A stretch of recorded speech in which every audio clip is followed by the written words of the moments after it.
आपको भी public speaking के नाम से डर लगता है? क्या आपको भी पब्लिक स्पीकिंग के नाम से पसीना छूटता है? क्या आपको भी स्टेज पे जाने के नाम से धड़कनें तेज हो जाती हैं? अगर हाँ, और अगर आप इसका सोल्यूशन चाहते हैं तो ये वीडियो आपके लिए है, क्योंकि इस वीडियो में मैं एंड तक ये बताने वाला हूँ कि पब्लिक स्पीकिंग के डर को 95% तक कैसे कम करें। हम सबको पता है कि पब्लिक स्पीकिंग कितना ज़रूरी है, चाहे आप जॉब कर रहे हो या बिजनेस कर रहे हो, राइट। पब्लिक स्पीकिंग ज़रूरी है अपने आइडिया को कन्वे करने के लिए। पब्लिक स्पीकिंग ज़रूरी है अपनी टीम को हैंडल करने के लिए, अपने ऑडियंस को एक मैसेज पास करने के लिए। पब्लिक स्पीकिंग एक बहुत अच्छी स्किल है, और पब्लिक स्पीकिंग से क्या क्या बेनिफिट्स हो सकते हैं ये आपको खुद पता है। और पब्लिक स्पीकिंग अगर आपको आती है तो आपके पास एक एडेड एडवांटेज हो जाता है। आपको कितनी भी स्किल आती हो, एडेड एडवांटेज का मतलब क्या है कि मान लीजिए 10 लोग हैं, 10 के पास सेम स्किल है, लेकिन एक आदमी उसमें से ऐसा है जो पब्लिक स्पीकिंग में बहुत एफिशिएंट है, तो उस आदमी के पास एक एडेड एडवांटेज है कि वो अपने करियर को एक स्टेप आगे ले जा सकता है बाकी के लोगों से। ये एक एडेड एडवांटेज क्यों है?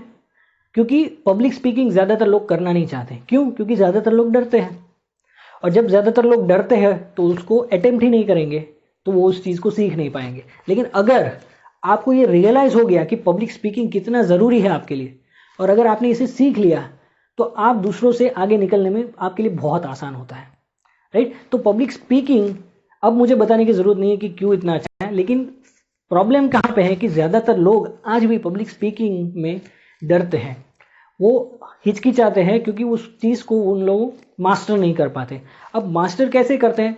मैं यहाँ पे आपको टिप्स नहीं देने वाला हूँ कि आप कैसे खड़े रहें, कंटेंट में क्या डिलीवर करें, आपका टोन कैसे रखें, राइट, आप इंट्रोडक्शन कैसे दें, आप ऑडियंस को कैसे हैंडल करें, ये सब चीज़ें मैं नहीं बताने वाला हूँ, ये सब तो बाद की बात है। लेकिन पहली चीज़ ये है कि इस डर को हराना है, राइट।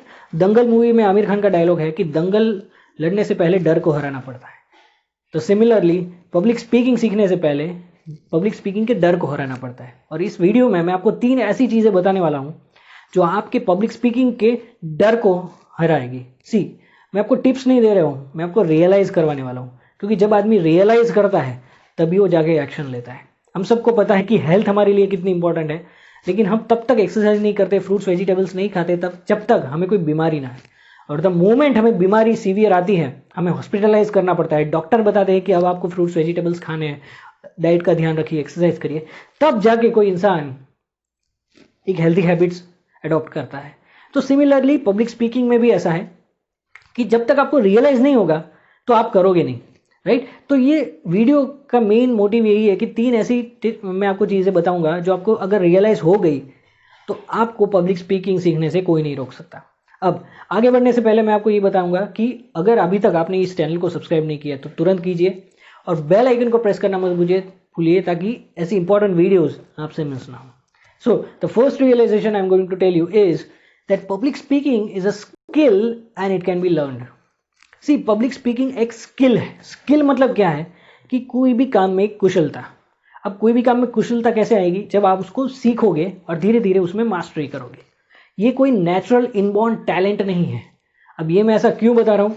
क्योंकि मैंने खुद एक्सपीरियंस किया है कि जब मैं स्टेज पे जाता था, लोगों से स्टेज में मैसेज कन्वे करता था, तो बहुत सारे लोग मुझसे मिलते थे आफ्टर द सेमिनार्स और रूटीन में भी, जो बोलते थे कि ये तुझसे हो सकता है, मुझसे नहीं हो सकता, ये तुमसे हो सकता है, तुम्हें बहुत कुछ आता है, हमसे नहीं होता है, राइट। तो मैं वहाँ पे ये सोचता था कि मुझे कहाँ कुछ आता है, राइट। पहले तो मुझे पब्लिक स्पीकिंग आती नहीं थी, I was also immature, right. I was a very क्या बोलते हैं कि एक बहुत ही कच्चा पब्लिक स्पीकर था। I was not even able to speak properly. लेकिन उस चीज़ को मैंने धीरे धीरे करके सीखा। दिस इज़ द रीज़न मैं आज आपके सामने बोल पा रहा हूँ। मैं ज़्यादातर अपनी वीडियोस एक ही शॉट में सम अप कर देता हूँ, इसके लिए मुझे बार बार रीटेक नहीं लेना पड़ता है। उसका रीज़न ये है कि मैंने बार बार इस चीज़ को प्रैक्टिस किया, राइट। और मुझे ये बहुत जान के दुख भी होता है कि लोग ऐसा क्यों समझते हैं कि ये पब्लिक स्पीकिंग कुछ ही लोगों के लिए सिलेक्टेड है, राइट। किसी भी आप यूट्यूबर को देख लो, या फिर किसी भी बड़े स्पीकर को, मोटिवेशनल स्पीकर को स्टेज पे देख लो, या किसी भी कंपनी के अच्छे एग्जीक्यूटिव को मीटिंग हैंडल करते हुए, स्टेज हैंडल करते हुए देखो आप, तो ये कभी भी मत समझना कि उनको तुरंत ही या पहले से ही पब्लिक स्पीकिंग आती थी। पहली बार जो भी जाता है पब्लिक स्पीकिंग करने के लिए, उसको कहीं ना कहीं दिक्कत आती है। तो आपको यही रियलाइज़ करना है कि पब्लिक स्पीकिंग कुछ ही लोगों के लिए रिजर्व नहीं है। आप किसी भी स्टेज पे हो लाइफ पे, आप पब्लिक स्पीकिंग सीख सकते हो। ये पहला रियलाइजेशन। दूसरा कि एवरीवन इज अफ्रेड, हर एक इंसान को डर लगता है। आपने संदीप माहेश्वरी का नाम सुना होगा, उनका एक वीडियो है, आप जाके देख सकते हैं, अनस्टॉपेबल। उस सेशन में उन्होंने एक क्लिप दिखाई थी उनके पुराने वीडियो की, जब उन्होंने किसी कॉलेज ने उनको अपने स्टूडेंट्स को एड्रेस करने के लिए बुलाया था, और वहाँ पे उन्होंने बताया था कि वहाँ पे भी वो बोलना भूल गए थे, मतलब ही वॉज स्टक। और तब ऑडियंस में से किसी ने उन्हें एनकरेज किया कि come on sir you can do it, और तब जाके उन्होंने बोला।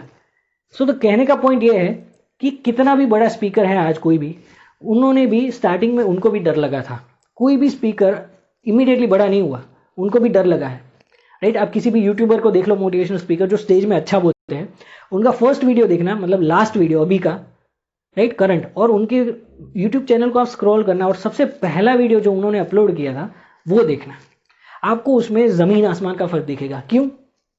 क्योंकि स्टार्टिंग में उनको भी डर लगता था, वो भी कच्चे खिलाड़ी थे, लेकिन धीरे धीरे उन्होंने प्रैक्टिस की, और डर लगने के बावजूद भी उन्होंने उस काम को बंद नहीं किया, चालू रखा। This was the reason he became an efficient public speaker. तो आपको यही चीज़ ध्यान रखनी है कि आप पब्लिक स्पीकिंग करने जाओगे तो डर तो लगेगा ही, पर उससे घबराना मत, ये नेचुरल है। Fear is something which signals you that you are doing something good.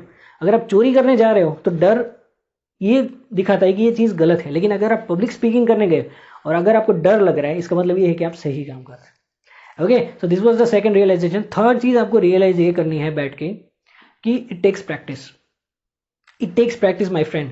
हर कोई चीज़ इमीडिएटली नहीं होगी। अगर पब्लिक स्पीकिंग एक ऐसी स्किल है जो आपके करियर को 360 डिग्री अगर ट्रांसफॉर्म कर सकती है, तो उसका रीज़न यही है कि ये स्किल हर कोई नहीं कर सकता। ये स्किल वही आदमी सीख सकता है जिसने प्रैक्टिस बार बार उस चीज़ को किया है, राइट। सो 3 चीज़ें मैं आपको बताने वाला हूँ जो मैंने आपको ऑलरेडी बता दी कि क्या आपको रियलाइज करना है। पहला था कि it's a skill and it can be learn. दूसरा, एवरीवन फेसेस फियर। तो अगर आप इसको स्किल समझ के सीखना चालू कर दिया और आपको डर भी लगा है तो बने रहिए, लेकिन इस दोनों चीज़ों का मतलब ये नहीं कि आप पब्लिक स्पीकर अच्छे बन जाएंगे। इसके बावजूद भी आपको प्रैक्टिस करना पड़ेगा। आपको प्रैक्टिस करना पड़ेगा बार बार। और प्रैक्टिस कैसे करोगे? अगर आपको बार बार बोलने का अपॉर्चुनिटी नहीं मिल रही, चांस नहीं मिल रहा है, तो आप क्या करो, इस तरह से वीडियो रिकॉर्ड करो अपना, और बार बार अपना वीडियोस को देखो, और दूसरे लोगों के साथ भी शेयर करो कि उनको बोलो कि क्या मेरे बोलने में कमी रह गई, क्या अच्छा लगा, क्या बुरा लगा।